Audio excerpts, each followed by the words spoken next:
оқушылар, құрметті ұстаздар, бүгінгі сабағымызға қош келдіңіздер.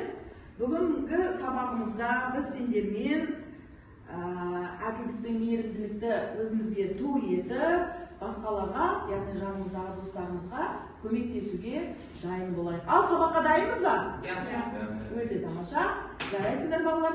Енді сабағымызды бастамас бұрын, үй тапсырмасын алдыңғы сабақта қандай тақырып өттік? Қаны кім жауап береді?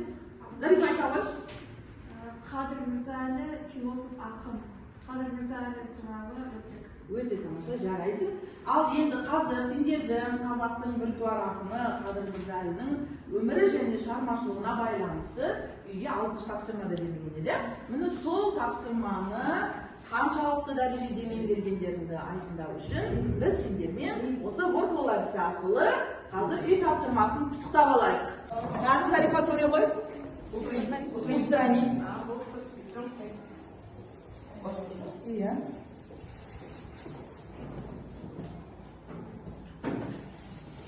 Ал сұрағыңды оқы.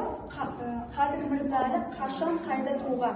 Қадыр Мырза әлі 1935 жылы 5 қаңтарда Орал облысының Жымпиты кентінде туылған. Өте керемет. Біз сендермен ақиқатың Қадыр Мырза әлінің өмірі шығармашылығына байланысты білімімізді одан әрі қарай жалғастырамыз. Бүгін біз сіздермен Қадыр Мырза әлінің экологиялық тақырыпта жазылған Аралым өлеңімен танысатын боламыз балалар.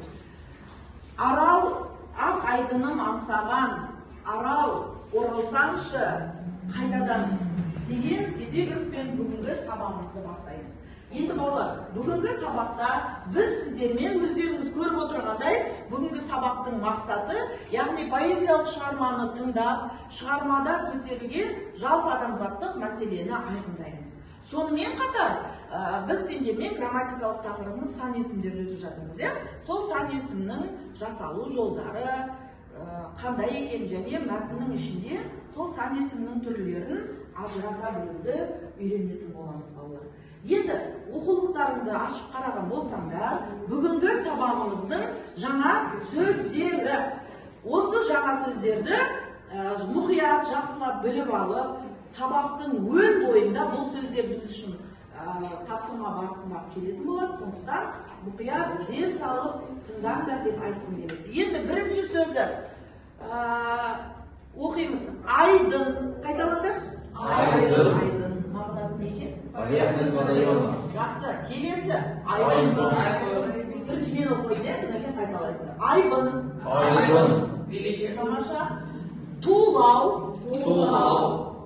Қандай мағына береді екен? Ушығады. Шөгу. Мұқият еске сақтап аламыз, себебі сабақтың өн бойында керек екені ескертілді. Міне балалар, сабағымызды бастамас бұрын мына бір бейнебаянға сендерге назар аударсам деймін. Айтпақшы, балалар, мақалау туралы айтпақпын ғой. Бүгін біз сендерді мына 3 топқа бөлініп отырмыз ғой. Осы топтарды мына бағалау парағы арқылы бағалайтын боламыз. Міне бірінші топтың топ басшысы етіп Рустанбекті, екінші топтың топ басшысы ретінде Зейнепті, ал үшінші топтың топ басшысы ретінде Жібекке береміз. Балалар, топ мүшелерінің аты жөнін жазып, ол жерде барлық тапсырмалардың реті, бағалау шкаласы барлығы берілген, сол бойынша топ мүшелерін бағалап отырыңыздар дегенді ескерткім келеді. Енді сабағымызға оралайық. Бүгінгі сабақта, яғни біз бастамас бұрын бейнебаянға назар аударсаңдар деймін. Енді аудармай тұрып, insanның экологиясы дегенде неге Арал теңізін айтамыз? Екінші, Арал өңірінің экологиясы неге бүкіл ғаламды алаңдатып отыр? Осы сауалдарға қазір сізде көрген бейнебаяннан жауап іздейді деп ойлаймын және өз ойларыңызды жеткізуге тырысыңыздар. Енді назарыңыз бейнебаянға болсын.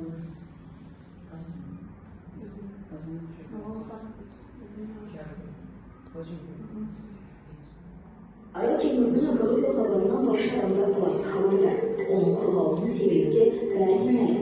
Арал теңізі тартылғанға дейін 68 мың шаршы шақырым аумақты алып жатты. 1961 жылдан бастап ауыл шаруашылық жерлерін суландыруға көп ресурс қолданылғандықтан көл көлемі азая бастады. 2004 жылы ол тарихи ең төменгі деңгей 7297 шаршы шақырымға жетті. Осылайша 40 жылдың ішінде Орталық Азияда әлемдегі ең жас Сахара арал құмы пайда болды. Өкініштісі сол, оны Ол тек Қазақстанда емес, бүкіл әлем бойынша ол апаттардың бірі болып саналады. Себебі 1960 жылдары оның көлемі шамамен 68 мың километр квадрат болған. Ал Сіздер мына ой-түрткі сұрағына өте керемет жауап берді деп ойлаймын. Және өз ойларыңызды ашық жеткізеді. Өздеріңіз мына жаңағы бейнебаяннан көргендей, Арал теңізінің мұншалықты дәрежеде құрғап, әлем картасынан жойылып кетуіне бірден-бір себепші болып отқан ол адамзат, яғни біздер екенбіз. Енді мына слайдқа назар аударыңыздар. Өздеріңіз көріп отырғандай, бұл слайдта, мен бұл слайдты ғаламтордан алдым, яғни бұл суреттерді анау спутник түсірген, міне содан алынған суреттер. Міне өздеріңіз байқап отырғандай, міне жерде 1977 жылғы Арал теңізінің жағдайы қандай еді? Кемерінен шалқып тасыған теңіз. Ал мынау жылдар бойынша, яғни бұл жерде 45 жыл көлеміндегі Арал теңізінің жағдайы. Мына 77 жыл болса, мына соңғы бейнеге назар аударсаңыздар, мысалы мына 2014 жылғы. Мына шалқып жатқан теңіз 2014 жылы қандай еді? Ал мына суретте 86 жылғы Арал теңізі қандай еді? Соңғы мәлімет, яғни сурет 2023 жылы. Енді 2023 жылдағы Арал теңізінің жағдайына қараңыздар. Міне шалқыған теңізбен кішкентай ғана, арып саған ғана кішкентай ғана қалыпты. Өздерің байқап отырғандай, осы экологиялық апаттың кесірінен, яғни айтып отырдық қой, бұл жағдайға бірден бір себеп кім екен? Адамдар. Мына Орта Азия мемлекеттерінде егін шаруашылығының дамуына байланысты Арал теңізімен білесіңдер құйып жатырған Амудария мен Сырдария өзені. Осы Амудария мен Сырдария өзенінің бойында орналасқан мемлекеттер егін шаруашылығына байланысты суларды өздеріне тартып алғандықтан Арал теңізіне су бармай қалды. Соның салдарынан Арал теңізі құрғап, жойылудың алдында, аз ғана алдында тұр. Сондықтан қазіргі таңда теңіздің түбі ашылып, мына өздерінің суреттен көріп отырғандай, бұл жерде Арал құм деген орын пайда болды. Яғни мынау деген тұз. Соның салдары бүкіл әлемнің экологиясына әсер етіп отырған жағдайға. Қазір сендермен Арал теңізінің қазіргі кезеңдегі жағдайы қандай екен? Соны анықтау үшін назарларың экранда болсын.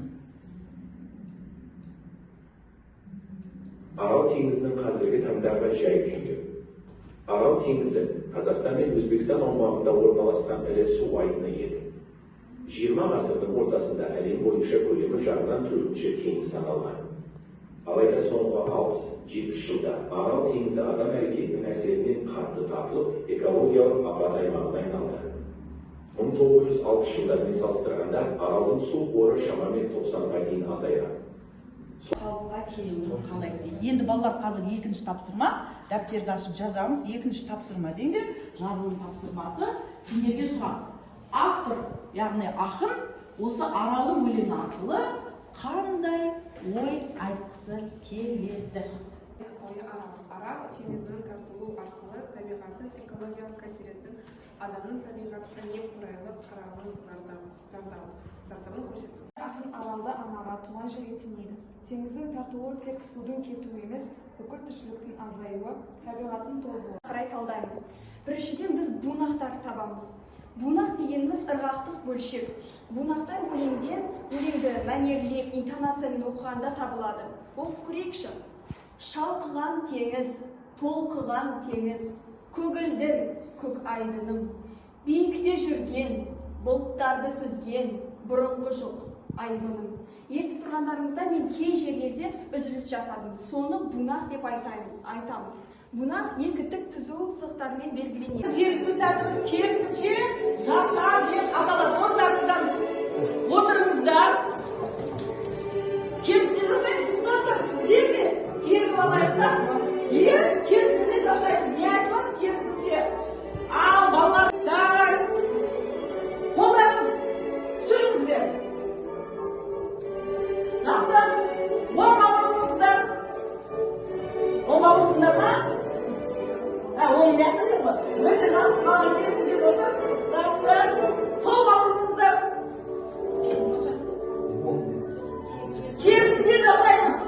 Осы мәтіннен әр жолында сан есімдер бар. Сол сан есімдерді теріп жазып, мағыналық түрін ажыратамыз. Бір 3-4 минут демей қойын, есептік сан есімдер. Үшін мына 4 сөйлем әдісі, яғни Попс формуласы бойынша жұмыс жасаймыз. Бұнда мен сіздерге мына қағазды ұсынамын, яғни 4 төртеуіне өздеріңді экранда көріп отырғандай, осы 4 сөйлемді яғни таза өз ойымызды ортаға салайық. Бірнеше оқушылар оқысын, яғни бірінші сөйлем менің ойымша бүгінгі сабақта немесе Аралым Қадыр Мырза әлі жерге деген сағынышын білдіретін шығарма. Себебі мен оны былай түсіндіремін. Ақын теңіздің Менің ойымша Қадыр Мырза әлі Аралым өлеңінде Арал теңізінің тартылуының салдар ретінде суреттейді. Ол туған жердің экологиялық жағдайына алаңдап, табиғатты қорғауға үндейді. Сынатын боласыңдар. Енді соңғы қорытындыға келейік енді. Соңына келіп қой.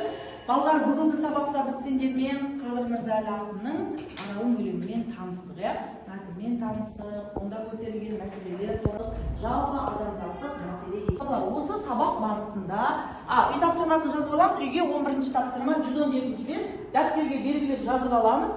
Енді кері байланысты 3Q әдісі, яғни сабақ барысында не қиын болды бізге, не қызық болды, және де не қажет, одан ары тағы да не білгім келеді деген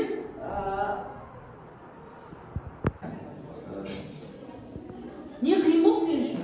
Не қызық болды? Астарлап ойды түсіну қиын болды.